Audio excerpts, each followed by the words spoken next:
చేసినటువంటి వ్యక్తి అని మనం చేస్తున్నాం. అదేవిధంగా ముద్రగడ పద్మనాభం గారు అఫ్కోర్స్ ఆయన ఏ పార్టీలో చేరతాడో, మొన్న ఏదో జనసేనలో చేరతాడన్నారు. కానీ ఒకటి మనం చేస్తున్నాం, ముద్రగడ పద్మనాభం గారిని కూడా బ్రతికుండంగానే వేధించినటువంటి వ్యక్తి నారా చంద్రబాబు నాయుడు గారు కాదని అడుగుతా ఉన్నా.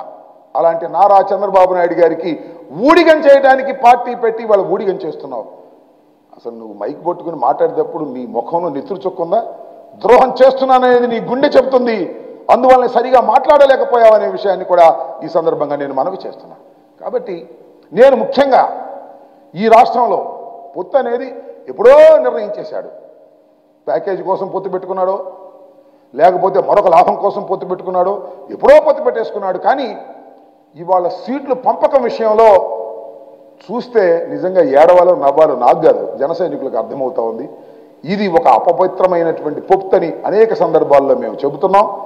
దీనిలో ప్రజల్ని మోసం చేసేటటువంటి కార్యక్రమాలు నారా చంద్రబాబు నాయుడు గారు, లోకేష్ గారు తోడు దొంగలై వ్యవహరిస్తున్నారు. ప్రజల్ని మోసం చేసే కార్యక్రమంలో ఉన్నారు. వాళ్ళకి రాజకీయంగా బ్రతుకు లేదని తెలిసి ఒకరినొకరు పట్టుకొని మళ్ళా రా రా అని ఢిల్లీ తిరుగుతున్నారు. బీజేపీ వాళ్ళు వస్తారో రారో నాకు తెలియదు, వచ్చేస్తున్నారని చెబుతున్నారు. మరి వచ్చేవాళ్ళు అయితే వాళ్ళు లేకుండా ప్రెస్ మీట్ ఎందుకు పెట్టారు నాకు అర్థం కాలేదు. వాళ్ళకు కూడా భాగం ఉందని చెప్తున్నారు, వాళ్ళు మాత్రం మాట్లాడటం లేదు. Total confusion. ప్రతిపక్షాలు, ప్రత్యర్థ రాజకీయ పక్షాలు పూర్తిగా కన్ఫ్యూజన్లో ఉన్నాయి.